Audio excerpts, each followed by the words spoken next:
Welcome to LG TV news. ముందుగా headlines.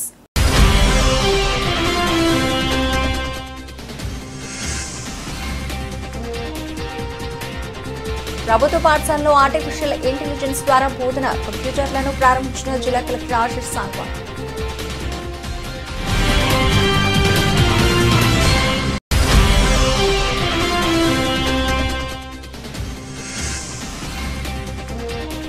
Jagadish రెడ్డిపై suspension ఎత్తివేయాలి, స్పీకర్ను కలిసిన బీఆర్ఎస్ ఎమ్మెల్యేలు.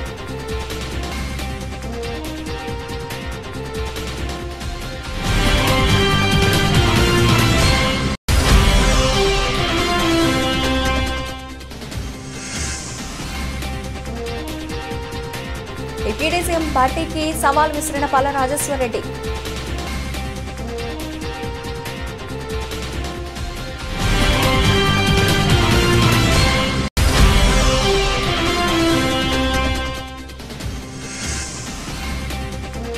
జర్నలిస్టు ముసుగులో ఉన్న వారిని బట్టలు ఉడదీసి కొడతాం, అసెంబ్లీలో సీఎం రేవంత్ ఆగ్రహం.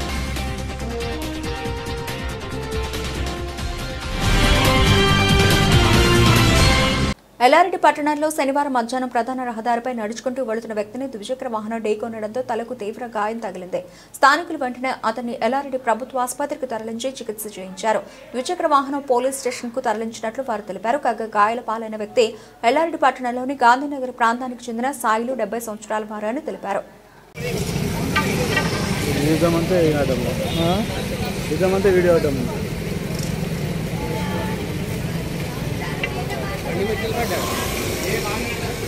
బండి కలిగిందట ఎట్లయిందే మరి.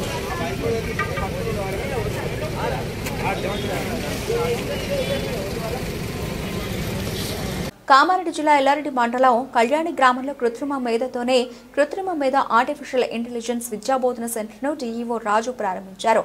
ఈ సందర్భంగా ఆయన మాట్లాడుతూ విద్యార్థులకు ఉన్నత విద్య కోసం కంప్యూటర్ విద్య ఎంతో అవసరమని ఆయన అన్నారు.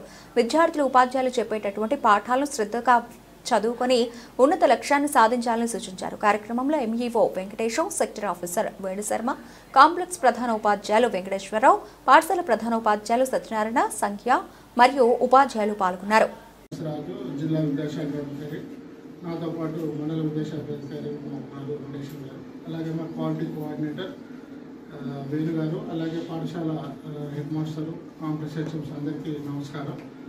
ఈ రోజు నుంచి అంటే గతంలో 6 జిల్లాల్లో ఈ ఆర్టిఫిషియల్ ఇంటెలిజెన్స్ FLN అని చెప్పేసి స్టార్ట్ చేయడం జరిగింది. ఇదేంటంటే దీని ముఖ్య ఉద్దేశం 3, 4, 5 తరగతి పిల్లల్లో ఎవరైతే స్లో లర్నర్స్ ఉంటారో వారి కోసం అని చెప్పేసి ఈ హెడ్ ఫోన్స్ ద్వారా ఎయిత్ స్టెప్ ఫౌండేషన్ అనే వారి సహకారంతో మొత్తం రాష్ట్రంలో ఈరోజు మిగతా 27 జిల్లాల్లో అంటే టోటల్ 33 డిస్ట్రిక్ట్లో ఈరోజు లాంచ్ చేయబోతున్నాం. సో అందువల్ల ఎక్కడైతే హై స్కూల్ ఉందో హై స్కూల్ ప్రిమిసెస్లోనే ప్రైమరీ స్కూల్ కూడా ఉండాలి. అటువంటి వాటికి హై స్కూల్లో ఒక 5 కంప్యూటర్లు లేదా 10 కంప్యూటర్లు ఆ విధంగా అరేంజ్ చేసుకొని వాటికి ఇంటర్నెట్ సౌకర్యం కల్పించి ఈ హెడ్ ఫోన్స్ ద్వారా పిల్లలకి వాళ్ళు కఠిన పదాలు అంటే స్లో లర్నర్స్కి వాళ్ళ మేధస్సును బట్టి వాళ్ళ స్టాండర్డ్ని బట్టి దాంట్లో ఆన్లైన్లో ఉంది, మనకు వెబ్సైట్ ఉంది, దాంట్లోకి వెళ్ళినప్పుడు పదాలు వస్తాయి. వాటిని పిల్లలు చదువుతూ ఉండాలి. వాళ్ళ స్టాండర్డ్ని బట్టి కఠిన పదాలు చదువుతూ ఉంటే ఇంకా కఠిన పదాలు వస్తుంటాయి.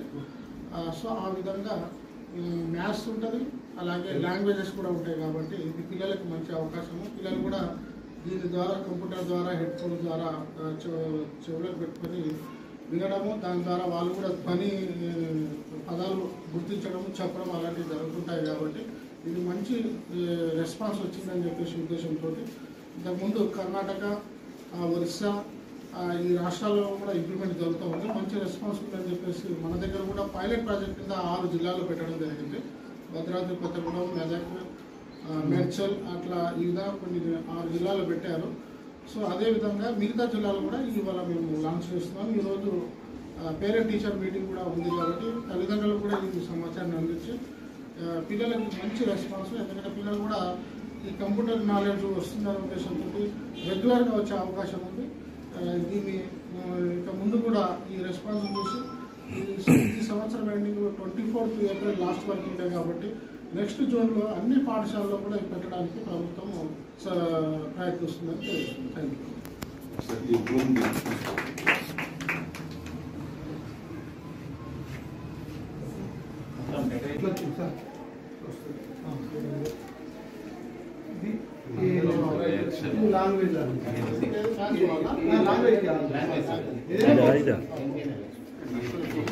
సరే phone user name pen number idea ఉందా అమ్మా?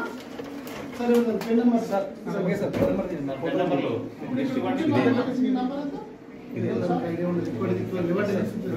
లేకపోతే యూజర్ అదే ఏంటో చెప్పండి. 213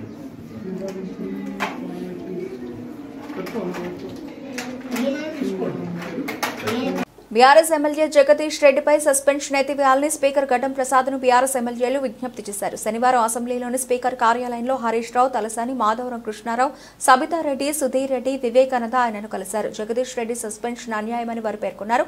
స్పీకర్ను ఏకవచనంతో పిలవలేదని, సభా సంప్రదాయాలను ఆయన ఉల్లంఘించలేదని వారు తెలిపారు.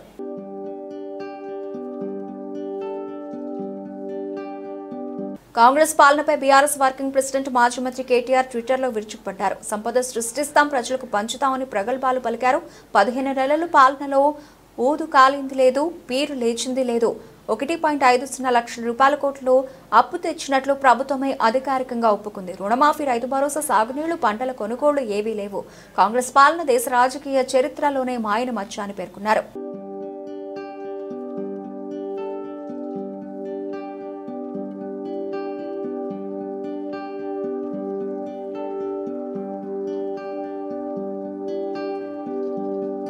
తమిళనాడులో ఎన్నికల సమయం దగ్గర పడుతోందని, అందుకే డీఎంకే పార్టీ ప్రజలను రెచ్చగొట్టి అధికారంలోకి రావాలని చూస్తోందని కేంద్ర మంత్రి కిషన్ రెడ్డి ఫైర్ అయ్యారు. త్రిభాషా పాలసీ కొత్తదేం కాదని, దేశంలో ఎక్కడా హిందీ భాషను రుద్దడం లేదని స్పష్టం చేశారు. తమిళ భాష అభివృద్ధికి స్టాలిన్ ఏం చేశారో చెప్పాలని డిమాండ్ చేశారు. జీ లిమిటేషన్ పైన డీఎంకే తప్పుడు ప్రచారం చేస్తోందని విమర్శించారు.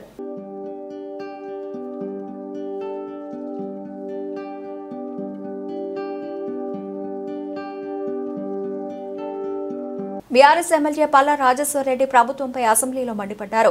రుణమాఫీని నిర్లక్ష్యం చేస్తోందని ఆరోపించారు. భట్టి గారికి సవాలు చేస్తున్న నా నియోజకవర్గంలో ఉన్న 127 గ్రామాల్లో ఏదైనా ఒక ఊరికి వెళదాం, అక్కడ 100% రుణమాఫీ చేసినట్లు మీరు నిరూపిస్తే నా ముక్కు నేలకు రాసి పదవికి రాజీనామా చేస్తానని స్పష్టం చేశారు. కాంగ్రెస్ అహంకారంతో వ్యవహరిస్తోందంటూ ఆగ్రహం వ్యక్తం చేశారు. మేము ఆర్థిక శాఖ మంత్రి గారికి ఒక్కటే రిక్వెస్ట్ చేస్తున్నాం. వారు చేసిన ఈ మండలంలో లేకపోతే ఈ యొక్క నియోజకవర్గంలో 20,000 చేసినాం, 25,000 చేసినాం అని చెప్పేసి అన్నారు కదా. మా జనగామ నియోజకవర్గంలో 127 గ్రామాలు ఉన్నాయి. 127 గ్రామాలలో ఏ గ్రామానికైనా ఒక గ్రామానికి రండి. ఆ గ్రామంలో 100% చేసినని చెప్పేసి అంటే నేను అప్పుడే ముక్కు నేల మీద రాస్తా, నేను రిజైన్ కూడా చేస్తా అని చెప్పి మీకు ఛాలెంజ్ చేస్తా ఉన్నా. కొందరు పెయిడ్ ఆర్టిస్టులు జర్నలిస్టుల ముసుగులో ప్రభుత్వాన్ని నిందిస్తున్నారని సీఎం రేవంత్ మండిపడ్డారు. అసలైన జర్నలిస్టులు ఎవరో గుర్తించాలి. జర్నలిస్టు సంఘాలు వారి లిస్టును మాకు ఇవ్వాలి. ఆ జాబితాలో లేని వారిని క్రిమినల్స్ కింద చూస్తాం, బట్టలు కూడా తీసి కొడతాం. నాకు చీము నెత్తురు ఉంది, అన్నింటినీ ఓర్చుకోలేను. చట్ట ప్రకారమే వారిని శిక్షిస్తాం. దీనిపై ఓ చట్టం కూడా తెస్తాం అని అసెంబ్లీలో స్పష్టం చేశారు. అందుకే అధ్యక్ష, తమరు కూడా అక్కడి నుంచి ఆదేశాలు ఇవ్వండి. దీని మీద చర్చ జరగాలి. మీడియా మిత్రులకు కూడా నేను అడుగుతున్నా, మీ సంఘాలు ఏవైతున్నాయో సంఘాల నాయకులను కూడా అడుగుతున్నా, ఎవరో జర్నలిస్టులు లిస్ట్ ఇవ్వండి. జర్నలిస్ట్ అనే పదానికి డెఫినేషన్ ఏందో ఇవ్వండి, ఆ లిస్ట్ ఇవ్వండి. ఆ లిస్టులో ఉన్నోళ్ళు ఇట్లా తప్పు చేస్తే ఏం శిక్షిస్తారో మీరు నిర్ణయించండి. ఆ లిస్టులో లేనోడు జర్నలిస్ట్ కాడు, జర్నలిస్ట్ కానోడిని క్రిమినల్ కిందనే చూస్తాము. ఆ క్రిమినల్స్ని ఎట్లా జవాబు చెప్పాలనో గట్లనే చెప్తాం. ముసుగేసుకొని వస్తే ముసుగు ఊడవికి బట్టలు గుడ్డలు ఊడదీసి కొడతా అని చెప్తున్నా. నేను తమాషా చేయొద్దు. నేను కూడా మనిషిని, నాకు చీము నెత్తురుంది. అన్నిటికీ బరాయించుకుంటే తప్పులని అన్నిటిని మోసుకుంటే ఏదో కుర్చీలు ఉన్నా కాబట్టి ఊరుకుంటా అని ఏమన్నా ఏషాలు ఏదలుచుకోరాం. అన్ని చట్టపరంగానే చేస్తా. చట్టాన్ని పరిధి నేను దాటను. ప్రతిదానికి ఒక శిక్ష, ఒక విధానం ఉంది. ఏది కూడా పరిధి దాటను, ఎందుకంటే నేను ముఖ్యమంత్రిని. చట్ట పరిధిలోనే అన్ని శిక్షలు ఉంటాయి. జర్నలిస్టులకు కూడా నా సూచన, ఎవరు జర్నలిస్ట్ మాజీ సీఎం కేసీఆర్ పై తాను చేసిన వ్యాఖ్యలపై బీఆర్ఎస్ ఎమ్మెల్యేలు సభలో నిరసన చేపట్టడంపై సీఎం రేవంత్ అసెంబ్లీలో మాట్లాడారు. బీఆర్ఎస్ ఒకప్పుడు అధికారంలో ఉండే తర్వాత ప్రతిపక్షానికి పడిపోయిందని, అనంతరం 8 ఎంపీ సీట్లు కోల్పోయి గుండు సున్నాకు పడిపోయి మార్చికి వెళ్లిందని అన్నానని తెలిపారు. నేను మాట్లాడింది తప్ప, కానీ తాను కేసీఆర్ ను అన్నట్లు హరీష్ కేటీఆర్ చిత్రీకరిస్తున్నారు. అలాంటి స్వభావం నాది కాదు అని స్పష్టం చేశారు. బీఆర్ఎస్ ఈ రోజు మార్చిలో ఉందని నేను చెప్పిన అధ్యక్ష, దాన్ని ఒక వ్యక్తిని అన్నట్టుగాను, పెద్ద ఆయన్ని చంద్రశేఖరరావు గారు నేను అన్నట్టుగా హరీష్ రావు గారు, కేటీఆర్ గారు చిత్రీకరిస్తున్నారు అధ్యక్ష. అంత కుత్సిత స్వభావం నాకు లేదు అధ్యక్ష. పదే పదే తాను ఢిల్లీకి వెళుతున్నానంటూ బీఆర్ఎస్ చేస్తున్న విమర్శలకు సీఎం రేవంత్ రెడ్డి కౌంటర్ ఇచ్చారు. అసెంబ్లీ సాక్షిగా చెబుతున్న ఏ రాష్ట్ర ముఖ్యమంత్రికైనా ప్రధాని పెద్దన్న లాంటి వారే. కేంద్రం తీసుకునే నిర్ణయాలు రాష్ట్రాలపై ప్రభావం చూపుతాయి. పార్టీ వేరు, ప్రభుత్వం వేరు. ఇందులో రాజకీయం ఉంది. ఎన్నిసార్లైనా ఢిల్లీకి వెళతా, ప్రతి కేంద్ర మంత్రి వద్దకు వెళ్లి నిధులు తీసుకొస్తా అని తెలిపారు. 32 సార్లు పోయిన అధ్యక్ష ఢిల్లీకి, ఒక్కసారి కాదు. భవిష్యత్తులో ఇంకా 300 సార్లు అయినా పోతాం అధ్యక్ష. ఈ 15 నెలల్లో నేను 32 సార్లు ఢిల్లీకి పోయినా. 32 సార్లలో 3 సార్లు ప్రధానమంత్రిని కలిసిన, మిగతా అందరు కేంద్ర మంత్రులను కలిసిన, ఇంక్లూడింగ్ కిషన్ రెడ్డితో సహా, బండి సంజయ్తో సహా ప్రతి ఒక్కరిని కేంద్ర మంత్రులను కలిసినాం. అసలు కేంద్ర రాష్ట్ర ప్రభుత్వాల యొక్క సత్సంబంధాలు, రాజ్యాంగంలో పొందుపరిచిన విధానాలను వీళ్ళు మర్చిపోతే అధ్యక్ష. కేంద్ర రాష్ట్ర ప్రభుత్వాల మధ్యలో ఉండాల్సిన, కొనసాగించాల్సిన సత్సంబంధాలు, కేంద్ర ప్రభుత్వ పరిధిలో ఉండే అంశాలు, రాష్ట్ర ప్రభుత్వ పరిధిలో ఉండే అంశాలు, కేంద్రం రాష్ట్ర పరిధిలో ఇద్దరిలో కలిసి ఉండే అంశాల ప్రాతిపదికన నిర్ణయాలు జరుగుతాయి అధ్యక్ష. అనుమతులు ఇవ్వాలి, నిధులు ఇవ్వాలి, దానికి సంబంధించిన విషయాలను మనం కేంద్రానికి విడమర్చి చెప్పాలి. ఈరోజు నేను ఢిల్లీకి వెళ్ళినప్పుడల్లా ఢిల్లీకి పోయినా కలిసిన నరేంద్ర మోడీ గారిని, దేశ ప్రధానమంత్రి. ఈ దేశ ప్రధానమంత్రిని గౌరవించే సంస్కృతి నాకున్నది, మీకు లేకపోవచ్చు. అంతరిక్ష కేంద్రంలో చిక్కుకున్న యుఎస్ వ్యోమగాములు సునీత విలియమ్స్ విల్మోర్ను తీసుకొచ్చేందుకు ఫాల్కన్ 9 నింగిలోకి తీసుకెళ్లింది. ఎలాన్ మాస్క్ కు చెందిన స్పేస్ ఎక్స్ సంస్థ కెనడీ స్పేస్ సెంటర్ నుంచి తెల్లవారుజామున 4:30 విజయవంతంగా ప్రయోగం చేపట్టింది. ఫాల్కన్ 9లో 4 వ్యోమగాములు అంతరిక్షంలోకి వెళ్లారు. 9 నెలలుగా అక్కడే ఉండిపోయిన సునీత వెల్మోర్ వారితో కలిసి మరికొద్ది రోజుల్లో భూమిపైకి రానున్నారు.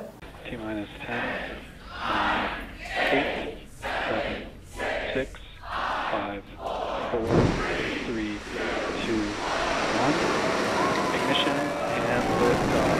Go SpaceX, go NASA Crew 10. Copy 1 Alpha. And liftoff of Crew 10 now Vehicles soaring to the pitching International downrange. Space Station. 1.7 million pounds of thrust now propelling Falcon 9 and CM Revanth రెడ్డిని అరెస్టు చేయాలంటూ శనివారం BRS party Peddapalli జిల్లా అధ్యక్షులు రామగుండ నియోజకవర్గ మాజీ MLA Korukanti చంద్ర demand చేశారు. ఈ మేరకు పార్టీ శ్రేణులతో కలిసి గోదావరికని 1 టౌన్ పోలీస్ స్టేషన్లో ఆయన ఫిర్యాదు చేశారు. అనంతరం పోలీస్ స్టేషన్ ఆవరణలో ఆయన మీడియాతో మాట్లాడారు. ముఖ్యమంత్రి రేవంత్ రెడ్డి తెలంగాణ తొలి సీఎం కేసీఆర్ తో పాటు తెలంగాణ ఉద్యమకారులను రెచ్చగొట్టి వ్యాఖ్యలు చేయడాన్ని ఆయన తీవ్రంగా ఖండిస్తున్నట్లు పేర్కొన్నారు. ఉద్యమాలతో తెలంగాణ ప్రత్యేక రాష్ట్రం సాధించుకున్న ఉద్యమకారులను అవమానపరుస్తూ శాంతి భద్రతలకు విఘాతం కలిగించేలా సీఎం రేవంత్ రెడ్డి వ్యాఖ్యలు ఉన్నాయని పేర్కొన్నారు. కార్యక్రమంలో మూల విజయారెడ్డి, గాదం విజయ, బాదే అంజలీదేవి, పాముకుంట్ల భాస్కర్, బొడ్డు రవీందర్, పెంట రాజేష్, నూతు తిరుపతి, గోపు ఐలయ్యతో పాటు అధిక సంఖ్యలో నాయకులు పాల్గొన్నారు. ఈరోజు గోదావరికని 1 టౌన్ పోలీస్ స్టేషన్లో గౌరవనీయులు తెలంగాణ ఉద్యమ మహానాయకులు, తెలంగాణ తొలి ముఖ్యమంత్రి వర్యులు కేసీఆర్ గారి పైన ప్రస్తుత ముఖ్యమంత్రి రేవంత్ రెడ్డి అనుచితమైనటువంటి వ్యాఖ్యలను నిరసిస్తూ ఈరోజు వారి మాటలు, వారి వ్యాఖ్యానాలు మమ్మల్ని, ఈ ప్రాంత ఉద్యమకారులను, ప్రజలను రెచ్చగొట్టేటువంటి విధంగా ఉన్నది. ఈ విధానం మూలాన శాంతి భద్రతలు ఆటంకం కలగడానికి అవకాశం ఉన్నది. మరి మమ్మల్ని రెచ్చగొట్టాలనే విధానంతో మరి రేవంత్ రెడ్డి చూస్తున్నారా? అయినా మేము రక్తపు చుక్క నేలకు రాలకుండా తెలంగాణ రాష్ట్రాన్ని సాధించినటువంటి వాళ్ళం. కేసీఆర్ గారి నాయకత్వంలో ఎన్నో ఉద్యమ కార్యక్రమాలు చేపట్టినటువంటి వాళ్ళం. ఇలా అందుకే మేము చట్టపరంగా రేవంత్ రెడ్డి మీద కఠినమైనటువంటి చర్యలు తీసుకోవాలని, మేము వారిని అరెస్ట్ చేయాలని డిమాండ్ చేస్తూ ఈరోజు 1 టౌన్ పోలీస్ స్టేషన్లో ఫిర్యాదు ఇవ్వడం జరిగింది. రాబోయేటువంటి కాలంలో ఇటువంటి వ్యాఖ్యానాలు చేయొద్దని కూడా మేము ఈ సందర్భంగా ముఖ్యమంత్రి రేవంత్ రెడ్డికి హితవు చెప్తా ఉన్నాం. పెద్దపల్లి జిల్లా అంతర్గా మండలం పెద్దంపేట గ్రామానికి చెందిన మెరుగు కుమార్ ప్రమాదానికి గురై మృతి చెందడం చాలా బాధాకరమని మట్టి దందాకు ఓ నిండు ప్రాణం బలైందని రామగుండకు చెందిన బీఆర్ఎస్ పార్టీ నాయకులు కౌశిక హరి ఆరోపించారు. ఈ మేరకు సంఘటన స్థలం వద్ద పార్టీ శ్రేణులతో కలిసి బైఠాయించి రాస్తారోకో చేపట్టారు. మృతుడి కుటుంబానికి వెంటనే నష్టపరిహారం చెల్లించాలని డిమాండ్ చేశారు. ఈ మట్టి దందాన్ని ఇప్పటికైనా పూర్తిగా బంద్ చేపించాలని డిమాండ్ చేశారు. కుటుంబ సభ్యులు ఘటనా స్థలానికి రాకముందే పోలీసులు అత్యుత్సాహం చూపించి మృతదేహాన్ని ఆసుపత్రికి తరలించడంలో ఆంతర్యం ఏంటని ప్రశ్నించారు. మట్టి దందా పట్ల తాను గత వారమే నిరసన చేపట్టి కలెక్టర్ దృష్టికి తీసుకెళ్లినట్లు తెలిపారు. అధికారులు పట్టి పట్టనట్లు వ్యవహరించడం వల్లే ఈ రోజు ఒక నిండు ప్రాణం బలైందని ఆవేదన వ్యక్తం చేశారు. కుమార్ గౌడ్ గారు మట్టి లారీలు బూడిద లారీల సంగతి మనకు తెలిసిందే. అక్రమంగా మట్టి తోలుకపోతా ఉన్నారు. అక్రమంగా తోలుకపోయే క్రమంలో జల్దీ తోలుకపోయి మొత్తం దోసుకపోయేటోడు దొంగోడు ఎట్లా పోతాడో అట్లనే లారీలు నడుస్తూ ఉండి ఇవాళ ఇక్కడ అతిపెద్ద ప్రమాదం జరిగి ఆ యొక్క యువకుని ప్రాణాలు పోవడం జరిగింది. దాన్ని మేము తీవ్రంగా ఖండిస్తూ ఉన్నాం. అదేవిధంగా ఇక్కడ అన్ని రకాల పార్టీ సోదరులందరూ కూడా ఉన్నారు.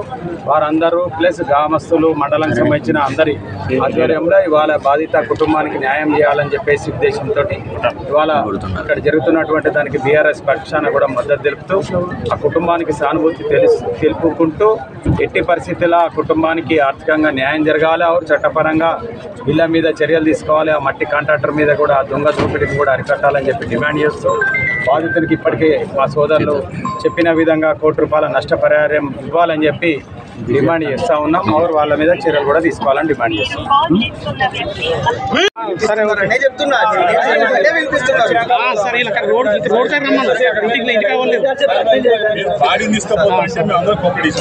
సింగరేణికి ప్రభావిత రామగిరి మండలం లద్నాపూర్ R&R కాలనీలో అవసరమైన మౌలిక వసతుల కల్పనకు చర్యలు తీసుకోవాలని జిల్లా కలెక్టర్ కోయ శ్రీహర్ష అన్నారు. శనివారం జిల్లా కలెక్టర్ కోయ శ్రీహర్ష రామగిరి మండలంలోని Singareni open cast mining 2 Ladnapur Rajapur గ్రామాలను పరిశీలించారు. ఈ సందర్భంగా జిల్లా కలెక్టర్ కోయ శ్రీహర్ష మాట్లాడుతూ లద్నాపూర్ గ్రామంలో ఉన్న ఇండ్ల కింద ఉన్న 88 ఎకరాల భూమిని సైతం తప్పనిసరిగా సింగరేణికి అప్పగించాల్సి ఉంటుందని కలెక్టర్ స్పష్టం చేశారు. లద్నాపూర్ గ్రామ R&R కాలనీ వద్ద అవసరమైన మౌలిక సదుపాయాల కల్పనకు చర్యలు తీసుకోవాలని కలెక్టర్ ఆదేశించారు. రోడ్డు మళ్లింపు, నీటి పారుదల శాఖ కాల్వల మళ్లింపు చేసేందుకు అవసరమైన ప్రతిపాదనలను సంబంధిత శాఖ అధికారులు సిద్ధం చేయాలని కలెక్టర్ సూచించారు. ఈ పర్యటనలో జిల్లా కలెక్టర్ వెంట మంతని రెవెన్యూ డివిజన్ అధికారి Suresh, Singareni Ramagundam 3 area general manager Narendra Sudhakar Rao, EE R&B Bhav Singh, Ramagiri తహసీల్దార్ సుమాన, సంబంధిత అధికారులు తదితరులు పాల్గొన్నారు. ఈ రోజు RG2 డివిజన్ IFTU ముఖ్యుల సమావేశం జరిగింది. యూనియన్ ఉపాధ్యక్షుడు వి అశోక్ అధ్యక్షతన జరిగిన సమావేశంలో కృష్ణ మాట్లాడుతూ Singareni chief medical officer, chief secretary officer contract పద్ధతులు తీసుకోవడాన్ని తీవ్రంగా వ్యతిరేకిస్తున్నాం. సింగరేణిలో అమల్లో ఉన్న పాత సాంప్రదాయాన్ని కొనసాగించండి. సింగరేణిలో అనేక దశాబ్దాల నుండి మెడికల్ డిపార్ట్మెంట్ను సింగరేణి కార్మికుల ఆరోగ్య పరిరక్షణకు కార్మికులు పోరాడి సాధించుకున్న అనేక డిస్పెన్సరీస్, ఏరియా హాస్పిటల్ ఆవిర్భావం జరిగే దశాబ్దాలు గడుస్తోంది. ఒక ముఖ్యమైన విభాగాలకు మీరు ప్రతిపాదించిన కాంట్రాక్ట్ పద్ధతిలో తీసుకోవడం ఏ విధంగా సరైనటువంటిది అని ప్రశ్నించారు. చాలా కాలం నుంచి అవుట్సోర్సింగ్ కాంట్రాక్ట్ పద్ధతుల్లో వివిధ విభాగాల్లో మనం మ్యాన్ పవర్తో పనులు చేయించుకుంటున్నాం. కానీ ఇవాళ తాజాగా తెలుస్తున్నటువంటి విషయం ఏమిటంటే chief security officer, chief medical officer ఈ 2 స్థాయిల అధికారులకు ఇవాళ అవుట్సోర్సింగ్లో కాంట్రాక్ట్ సిస్టంలో తీసుకోవాలని చెప్పి సింగరేణి కంపెనీ చైర్మన్ అయినటువంటి బలరాం నాయక్ గారు ప్రకటిస్తున్నట్టు తెలిసింది. ఈ విధానం సరైనటువంటిది కాదు. ఎందుకంటే అనేక దశాబ్దాల తరబడి మనం సింగరేణిలో ఒక పద్ధతిని, ఒక సాంప్రదాయాన్ని మనం అనుసరిస్తున్నాం.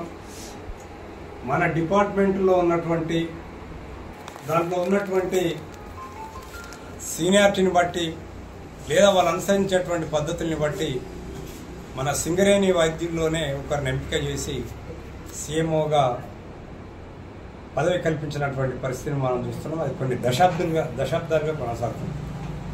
అట్లే SNPC సెక్యూరిటీ విభాగానికి కూడా మన సింగరేణి అధికారులు మాత్రమే చీఫ్ సెక్యూరిటీ ఆఫీసర్గా ఉన్నారు.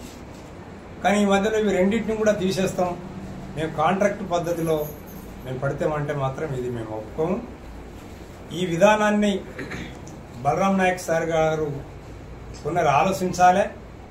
ఈ నిర్ణయం మన సింగరేణి కంపెనీకి ఏ విధంగా కూడా లాభదాయకమైనటువంటిది కాదు.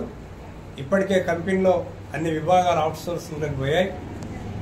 ఆల్ ఇండియా అంబేద్కర్ యోజన సంఘం ఆలయ ఫౌండేషన్ తెలంగాణ అంబేద్కర్ భవన నిర్మాణ కమిటీ చారిటబుల్ ట్రస్ట్ ఆధ్వర్యంలో మార్చి చివరి వారంలో ఉత్తర తెలంగాణలోని అన్ని జిల్లాల్లో మహాత్మా జ్యోతిరావు పులే, డాక్టర్ బాబాసాహెబ్ అంబేద్కర్ జ్ఞానమాల కార్యక్రమాన్ని నిర్వహిస్తున్నట్టు ఆల్ ఇండియా అంబేద్కర్ యోజన సంఘం ఆలయ ఫౌండేషన్ తెలంగాణ అంబేద్కర్ భవన నిర్మాణ కమిటీ చారిటబుల్ ట్రస్ట్ నిర్వాహకులు తెలిపారు. అంబేద్కర్ జన్మస్థలమైన ఎండూరు జిల్లా మౌ పట్టణంలోని అంబేద్కర్ ఇంట్లో అంబేద్కర్ అస్థికల వద్ద కంకణ దీక్ష చేపట్టడం జరిగిందన్నారు. బాబాసాహెబ్ అంబేద్కర్ రాసిన రాజ్యాంగం అమలై 2024 నవంబర్ 26కు 75 సంవత్సరాలు గడుస్తున్న సందర్భంగా పెద్దపల్లి జిల్లా గోదావరిఖని పట్టణంలో నవంబర్ 26, 2024న ప్రారంభమైన పూలే అంబేద్కర్ జ్ఞానమాల కార్యక్రమాన్ని చేపట్టేందుకు తెలంగాణ, ఆంధ్రప్రదేశ్ రాష్ట్రాల నుండి దళిత బహుజన సంఘాలు ఆసక్తి చూపుతున్నాయన్నారు. కలిసి వచ్చే దళిత బహుజన అణగారిన వర్గాలతో పూలే అంబేద్కర్ జ్ఞానమాల కార్యక్రమాన్ని నిర్వహిస్తామన్నారు. అన్ని వర్గాల వారు సహకరించవలసిందిగా విజ్ఞప్తి చేశారు. డాక్టర్ బాబాసాహెబ్ అంబేద్కర్ పుట్టిన జన్మస్థలాన్ని సందర్శించడం నిజంగానే మా అదృష్టంగా భావిస్తూ ఉన్నాం. ఈ జాతిలో పుట్టినందుకు, ఈ జాతి గౌరవాన్ని పెంచిన డాక్టర్ బాబాసాహెబ్ అంబేద్కర్ భావి తరాలకు బాటలుగా ఈ దేశానికి రాజ్యాంగాన్ని అందించిన మహోన్నతమైన మహానుభావుడు డాక్టర్ బాబాసాహెబ్ అంబేద్కర్ రాబోయే తరాలకు వారి చరిత్రను పాఠ్యపుస్తకాల్లో చేర్చాలనేది ఆల్ ఇండియా అంబేద్కర్ సంఘం ఎప్పుడూ డిమాండ్ చేస్తూ ఉంది. వారి చరిత్రను, భావి తరాలను ఏదైతే సంపద ఉన్నదో ప్రకృతి తెచ్చిన సంపదను కాకుండా చదివే సంపదగా ముందుకు పోయిన డాక్టర్ బాబాసాహెబ్ అంబేద్కర్ భావి తరాలకు మరి ఎస్సీ, ఎస్టీ, బీసీ మైనారిటీలకు చదువుకునే అవకాశాన్ని కల్పించిన మహోన్నతుడు డాక్టర్ బాబాసాహెబ్ అంబేద్కర్. ఇలా చాతుర్వర్ణంలో స్త్రీకి బయటికి పోయే హక్కు కూడా లేకుంటున్న ఈ సమాజం ఈరోజు రిజర్వేషన్ ప్రక్రియగా ఆడవాళ్ళు మగవాళ్ళతో సమానంగా ఉద్యోగాలు చేసే హక్కును కల్పించిన మహోన్నతుడు డాక్టర్ బాబాసాహెబ్ అంబేద్కర్. ఇలా పురుషునితో పాటు స్త్రీని కూడా సమాన హక్కు ఇచ్చి ఉద్యోగపరంగా కానీ, మరి పాలన పరంగా కానీ, మరి పారిశ్రామిక విధానంలో కానీ సగభాగాన్ని ఇచ్చిన మరి వ్యక్తి డాక్టర్ బాబాసాహెబ్ అంబేద్కర్. తల్లిదండ్రులు జన్మనిస్తే మరో జన్మనిచ్చి ఈ దేశాన్ని పాలించే హక్కు ఇచ్చిన మహానాయకుడు, మహాత్ముడు డాక్టర్ బాబాసాహెబ్ అంబేద్కర్. వారి చరిత్రను భావి తరాలకు, భావి విషయాలకు అందరికీ బోధించాలి. అందుకే అన్నాడు డాక్టర్ బాబాసాహెబ్ అంబేద్కర్, బోధించు, సమీకరించు, పోరాడనే ఈ మూడు వాక్యాలతోని, 3 నినాదాలతోని ఈ దేశంలో అన్ని రాష్ట్రాలను, దేశాన్ని పాలించే దిశగా బహుజనులు, దళితులు ముందుకు తీసుకుపోవాలనేదే దీని యొక్క ప్రధాన ఉద్దేశం. మరి ఈ యొక్క ఇంత పెద్ద వారి యొక్క జ్ఞాపకార్థానికి కేవలం గతంలో ఉన్న పాలకులు 75 సంవత్సరాల ముందు పాలించిన పాలకులు ఎవరు కూడా చేయని విధానాన్ని ఇవాళ తెలంగాణ రాష్ట్రంలో ఒక బీసీ బిడ్డగా రిజర్వేషన్ తీసుకొని చదివి కలెక్టర్ అయి ఇండోర్ కలెక్టర్గా బాధ్యతలు తీసుకున్న మరి వరికిపల్ల నారహరి ఐఏఎస్ గారు మరి వారి చొరవతోని ఈ నిర్మాణాన్ని చేపట్టి మరి దక్షిణ రాష్ట్రంలో ఉన్న తెలంగాణ, ఆంధ్రప్రదేశ్, తమిళనాడు, కర్ణాటక, మరి కేరళ నుంచి వచ్చిన మొత్తం ఎస్సీ, ఎస్టీ, బీసీ మైనారిటీలకు ఒక బాటగా వేసి వారి యొక్క విధానాన్ని, వారి యొక్క జీవిత గాథాన్ని ఎట్లయితే నేను ఎదిగానో డాక్టర్ బాబాసాహెబ్ అంబేద్కర్ కూడా మరి ఇంతకంటే బాగా దీనస్థితిలో ఉండి ఎన్నో కష్టాలను అడిగి ఎన్నో విధానాలను ఓచించి మరి ఈ స్థాయికి రావడం, భారతదేశానికి దిక్సూచిగా మారి భారత ప్రభుత్వానికి దేశాన్ని నడిపించే రాజ్యాంగాన్ని అందించిన మహానాయకుడు అని ఈ సందర్భంగా మనవి చేస్తూ మరి ఆల్ ఇండియా అంబేద్కర్ సంఘం మరి దీన్ని భుజాన వేసుకొని దక్షిణాది రాష్ట్రాలలో మరి ఇదే పనిగా ప్రచారంలో ఉంది. దాంట్లో భాగంగానే మరి ఈ యొక్క సందర్శన కూడా అని చెప్తూ ఈ సందర్శించిన మరి డాక్టర్ బాబాసాహెబ్ అంబేద్కర్ పుట్టిన మావు పట్టణాన్ని మరి ఇటు కంటోన్మెంట్ను కానీ వారు పనిచేసిన తండ్రి గారు పనిచేసిన మరి సత్వాల్ రామ్జీ గారు చేసిన మరి ప్రదేశాలను కూడా చూసి మరి ఈ విధానాన్ని మావుమట్టి కార్యక్రమాన్ని తెలంగాణ, ఆంధ్రప్రదేశ్లో మరి కార్యక్రమాలు నిర్విఘ్నంగా కొనసాగించడానికి ప్రయత్నం చేస్తా ఉన్నాం ఆల్ ఇండియా అంబేద్కర్ తరఫున. మరి దీన్ని రాబోయే తరం కూడా ఒక ఆహ్వానంగా తీసుకొని మరి వారు కూడా వృత్తిలోకి రావాలని బాగా చదువుకొని మరి వృత్తిలోకి వచ్చి ఈ దేశానికి ఈ దేశంలో ఉన్న ఎస్సీ ఎస్టీ బీసీలకు మీ యొక్క సహాయ సహకారాలు అందించాలనేది మరి అంబేద్కర్ గారి ఆలోచన. వారు ఖచ్చితంగా స్మరిస్తూ ముందుకు పోతారని దాన్నే అంబేద్కర్ ఆశయంగా మేము పిలుపునిస్తూ ఉన్నాం. దీనికి అందరూ మరి ఒక యజ్ఞంగా తీసుకోవాలని కోరుతూ జై భీమ్లు, జై అంబేద్కర్, జై భీమ్, జై భీమ్. ఈరోజు ప్రపంచ మేధావి, బడుగు బలహీన వర్గాల ఆశాజ్యోతి, భారత రాజ్యాంగ నిర్మాత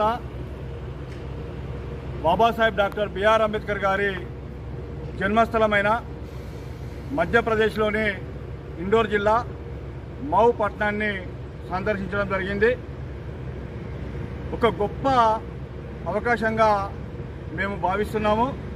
బాబాసాహెబ్ అంబేద్కర్ గారు, వారి తండ్రైనటువంటి రామ్జీ సక్పాల్ గారు, భీమ్బాయ్ అంబేద్కర్ గారు ఇదే ప్రాంతంలో నివాసం ఉండి ఆ రోజు మిలిటరీలో సుబేదార్గా మౌ కంటోన్మెంట్లో మిలిటరీలో సుబేదార్గా పనిచేసినటువంటి రామ్జీ సక్పాల్ గారికి, భీమ్బాయ్ అంబేద్కర్ గారికి బాబాసాహెబ్ అంబేద్కర్ గారు 14వ సంతానంగా ఈ ప్రాంతంలోనే జన్మించడం జరిగింది.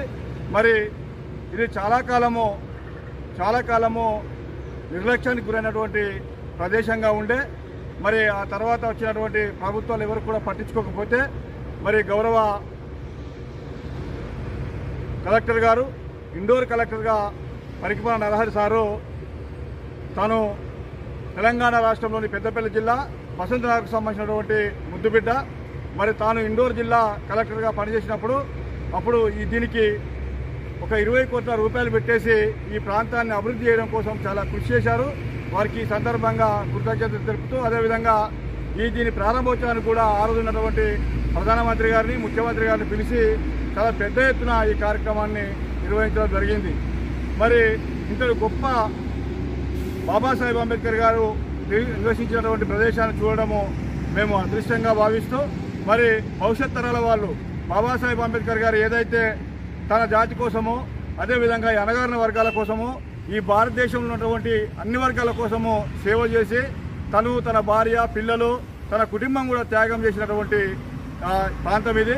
మరి ఈ ప్రాంతానికి మేము రావడం గొప్పవరంగా భావిస్తూ, మరి బాబాసాహెబ్ అంబేద్కర్ గారి కలలుగన్న సమాజం కోసము సామాజికంగా, ఆర్థికంగా, విద్యాపరంగా, రాజకీయంగా, సాంస్కృతికంగా దళిత ప్రజలు, ప్రధానంగా బహుజన ప్రజలు రాజ్యాధికారం కోసము నిలవాలన్నటువంటి గొప్ప సంకల్పంతో ఈ కార్యక్రమాన్ని ఆల్ ఇండియా అంబేద్కర్ సంఘం పక్షాన చేస్తున్నాము. అందులో భాగంగానే ఇక్కడ ఈ ప్రాంతాన్ని నిర్వహించడం జరిగింది. గతంలో కూడా ఈ ప్రాంతాన్ని సందర్శించినప్పుడు ఈ ప్రాంతం నుండి మట్టి తీసుకొని వెళ్ళి బాబాసాహెబ్ అంబేద్కర్ గారు ఎక్కడైతే తెలంగాణ రాష్ట్రంలో ప్రధానంగా ఉమ్మడి కరీంనగర్ జిల్లాలో మౌమట్టి కార్యక్రమాన్ని నిర్వహించి చాలా విజయవంతంగా నిర్వహించడం జరిగింది. మళ్ళీ కూడా మౌమట్టి కార్యక్రమాన్ని ప్రారంభించడం కోసము ఈరోజు ఇక్కడికి రావడం జరిగింది.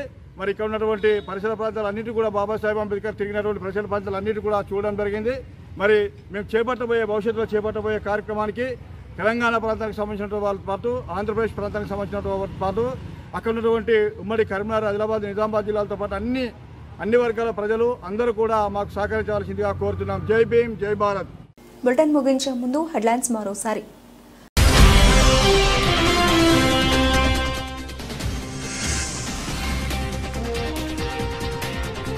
ప్రభుత్వ పాఠశాలలో ఆర్టిఫిషియల్ ఇంటెలిజెన్స్ ద్వారా బోధన కంప్యూటర్లను ప్రారంభించిన జిల్లా collector Ashish Sangwan.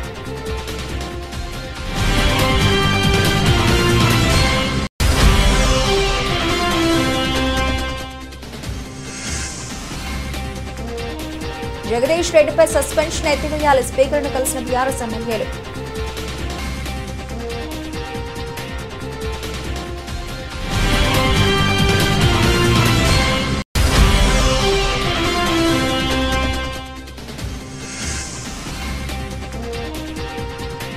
Deputy CM పార్టీకి సవాల్ విసిరిన పల్లా రాజేశ్వర్ రెడ్డి.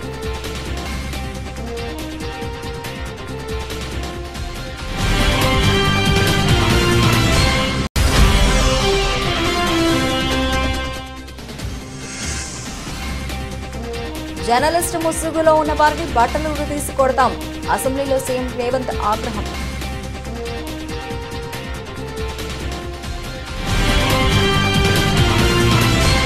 ఇవే ఇప్పటివరకు నవల్సిన అప్డేట్స్. మరిన్ని అప్డేట్స్తో మళ్ళీ కలుద్దాం. అంతవరకు సెలవు. నమస్తే.